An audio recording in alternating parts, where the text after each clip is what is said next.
ദൈവനാമം മഹത്വപ്പെടട്ടെ. ദൈവകൃപയാൽ ഇന്ന് നാം ബൈബിളിലെ 3-ാം പുസ്തകമായ ലേവ്യ പുസ്തകത്തിലേക്ക് പ്രവേശിക്കുകയാണ്. ആദ്യ 4 അധ്യായങ്ങളാണ് ഇന്ന് നമുക്ക് വായിക്കുവാനുള്ളത്. ലേവ്യ പുസ്തകം ദൈവം സമാഗമന കൂടാരത്തിൽ നിന്ന് മോശയോട് സംസാരിക്കുന്നതോടെയാണ് ആരംഭിക്കുന്നത്. പുറപ്പാടിൽ ദൈവം തൻ്റെ ജനത്തെ ഈജിപ്തിൽ നിന്ന് വിടുവിച്ചു. ലേവ്യ പുസ്തകത്തിൽ അവൻ വിശുദ്ധനായ ദൈവത്തിൻ്റെ സാന്നിധ്യത്തിൽ എങ്ങനെ ജീവിക്കണമെന്ന് പഠിപ്പിക്കുന്നു. പുറപ്പാട് വീണ്ടെടുപ്പിനെക്കുറിച്ചാണ് സംസാരിക്കുന്നത്. എന്നാൽ ലേവ്യ പുസ്തകം ആരാധന, വിശുദ്ധി, യാഗം, ദൈവ സഹവാസം എന്നിവയെക്കുറിച്ചാണ് സംസാരിക്കുന്നത്.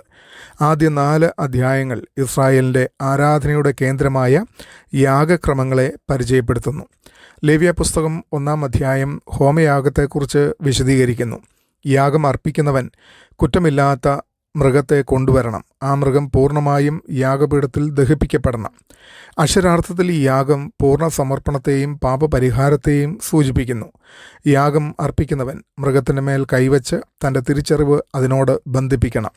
ഇതിലൂടെ പാപത്തിൻ്റെ ഫലം മരണമാണെന്നും പാപിയുടെ സ്ഥാനത്ത് നിരപരാധി മരിക്കുന്നുവെന്നും കാണിക്കുന്നു. ആത്മീയമായി ഹോമയാഗം ദൈവത്തോടുള്ള പൂർണ്ണ സമർപ്പണത്തെ സൂചിപ്പിക്കുന്നു. ഒന്നും സ്വന്തമായി വച്ചില്ല, എല്ലാം ദൈവത്തിനായിരുന്നു. യഥാർത്ഥ ആരാധന ഭാഗിക സമർപ്പണമല്ല, ജീവിതത്തിൻ്റെ പൂർണ്ണ സമർപ്പണമാണെന്ന് ഇത് പഠിപ്പിക്കുന്നു. ഈ യാഗം പ്രവാചകപരമായി യേശുക്രിസ്തുവിനെ സൂചിപ്പിക്കുന്നു. അവൻ തൻ്റെ ജീവിതം പൂർണ്ണമായി പിതാവിന് സമർപ്പിച്ച് മനുഷ്യരുടെ വീണ്ടെടുപ്പിനായി സ്വയം അർപ്പിച്ചു. ദൈവശാസ്ത്രപരമായി ഹോമയാഗം ദൈവത്തിൻ്റെ വിശുദ്ധിയെയും പാപത്തിൻ്റെ ഗൗരവത്തെയും വെളിപ്പെടുത്തുന്നു. മനുഷ്യന് ദൈവസന്നിധിയിൽ സാധാരണ രീതിയിൽ പ്രവേശിപ്പാൻ കഴിയുകയില്ല. പാപം മനുഷ്യനെയും വിശുദ്ധനായ ദൈവത്തെയും വേർതിരിക്കുന്നതിനാൽ യാഗം അനിവാര്യമാണ്. ഇത് പകരക്കാരനായുള്ള പ്രായശ്ചിത്തത്തെ മുൻകൂട്ടി സൂചിപ്പിക്കുന്നു. പുതിയ നിയമത്തിൽ യേശുവിൻ്റെ ക്രൂശ് മരണം ഈ യാഗക്രമത്തിൻ്റെ പൂർണ്ണ നിവൃത്തിയാണ്. ലേവ്യ പുസ്തകം 2-ാം അധ്യായം ഭോജനയാഗത്തെക്കുറിച്ച് പറയുന്നു. മൃഗയാഗങ്ങളിൽ നിന്ന് വ്യത്യസ്തമായി ഈ യാഗത്തിൽ നേരിയ മാവും എണ്ണയും കുന്തുരുക്കവും ഉൾപ്പെടുന്നു. ഇത് ദൈവത്തോടുള്ള നന്ദിയുടെയും ഭക്തിയുടെയും അർപ്പണമായിരുന്നു. പുളിപ്പോ തേനും ചേർക്കരുത്. എന്നാൽ എല്ലാ യാഗത്തിലും ഉപ്പ് നിർബന്ധമായിരുന്നു. യാഗത്തിൻ്റെ ഒരു ഭാഗം യാഗപീഠത്തിൽ ദഹിപ്പിക്കുകയും ശേഷിപ്പിക്കുന്ന ഭാഗം പുരോഹിതർക്ക് നൽകുകയും ചെയ്തു. അക്ഷരാർത്ഥത്തിൽ ഇത് മനുഷ്യൻ്റെ പ്രയത്നഫലം ദൈവത്തിന് സമർപ്പിക്കുന്നതിനെ സൂചിപ്പിക്കുന്നു. എല്ലാ അനുഗ്രഹങ്ങളും ദൈവത്തിൽ നിന്നാണ് വരുന്നതെന്ന് അംഗീകരിക്കലായിരുന്നു ഇത്. ആത്മീയമായി ഭോജനയാഗം വിശുദ്ധിയും നന്ദിയും വിശ്വസ്ത സേവനവും പ്രതിനിധീകരിക്കുന്നു. നേരിയ മാവ് ആത്മീയ ജീവിതത്തിലെ സമതുലിതത്വത്തെയും സ്ഥിരതയെയും സൂചിപ്പിക്കുന്നു. എണ്ണ പരിശുദ്ധാത്മാവിനെയും കുന്തുരുക്കം ദൈവസന്നിധിയിലേക്ക് ഉയരുന്ന ആരാധനയെയും പ്രാർത്ഥനയെയും സൂചിപ്പിക്കുന്നു.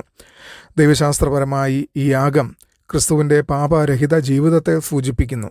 പുളിപ്പിൻ്റെ അഭാവം അഴിമതിയില്ലാത്ത വിശുദ്ധിയെ സൂചിപ്പിക്കുന്നു. യേശു പൂർണ്ണ വിശുദ്ധിയുള്ള ജീവിതം നയിച്ച ശേഷമാണ് തൻ്റെ ജീവൻ യാഗമായി അർപ്പിച്ചത്. ഉടമ്പടിയുടെ ഉപ്പ് ദൈവത്തിൻ്റെ നിയമം ശാശ്വതവും വിശ്വസ്തവും ആണെന്ന് ഓർമ്മിപ്പിക്കുന്നു. ആരാധനയിൽ നന്ദിയും അനുസരണവും ഉൾപ്പെടുന്നുവെന്ന് ഈ അധ്യായം നമ്മെ പഠിപ്പിക്കുന്നു. ലേവ്യ പുസ്തകം 3-ാം അധ്യായം സമാധാന യാഗത്തെ അവതരിപ്പിക്കുന്നു. ഈ യാഗം ദൈവത്തോടുള്ള കൂട്ടായ്മയെയും സമാധാനത്തെയും പ്രതിനിധീകരിക്കുന്നു.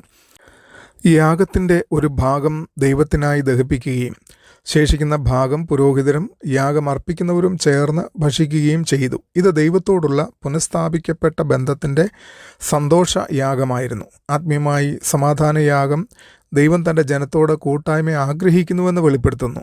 പാപം വേർതിരിക്കുന്നു. യാഗം നമ്മെ വീണ്ടും ദൈവത്തോട് കൂട്ടിച്ചേർക്കുന്നു. ക്രിസ്തുവിലൂടെ വിശ്വാസികൾ ദൈവത്തിൻ്റെ ശത്രുക്കളല്ല, മറിച്ച് ദൈവ സഹവാസത്തിലേക്ക് കൊണ്ടുവരപ്പെട്ടവരാണ്. ഒരുമിച്ച് ഭക്ഷണം പങ്കിടൽ ഐക്യത്തെയും നിയമബന്ധത്തെയും സന്തോഷത്തെയും സൂചിപ്പിക്കുന്നു. ദൈവശാസ്ത്രപരമായി ഈ യാഗം സമാധാന പ്രഭുവായ യേശുക്രിസ്തുവിനെ സൂചിപ്പിക്കുന്നു.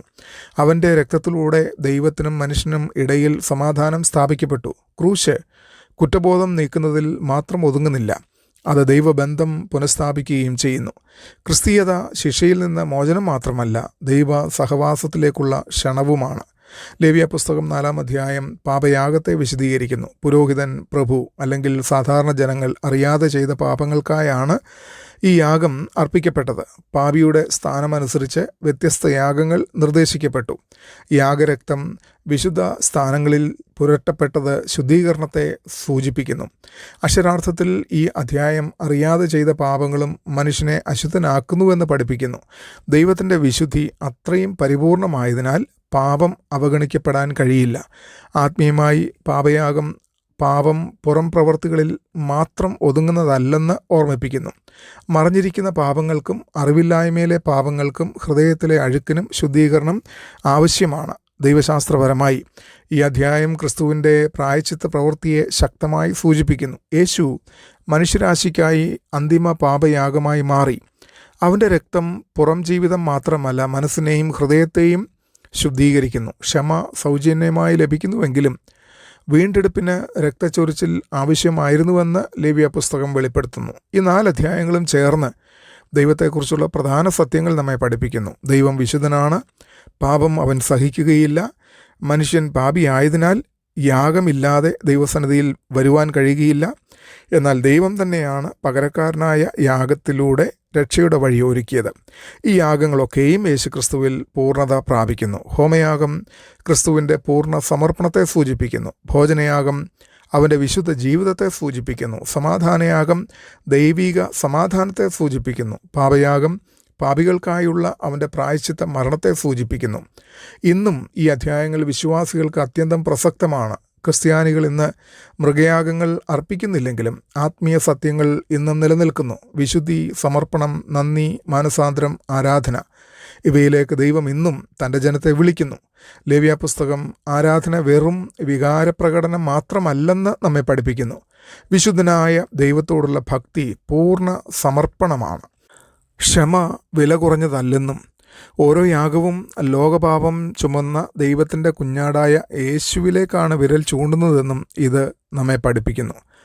യേശുക്രിസ്തു എൻ്റെ പാപങ്ങൾക്കായുള്ള പരിപൂർണവും അന്തിമവുമായ യാഗമായി മാറിയെങ്കിൽ ഞാൻ ദൈവത്തിന് പ്രസാദകരമായ പൂർണ്ണ സമർപ്പണ ജീവിതം നയിക്കുന്നുണ്ടോ?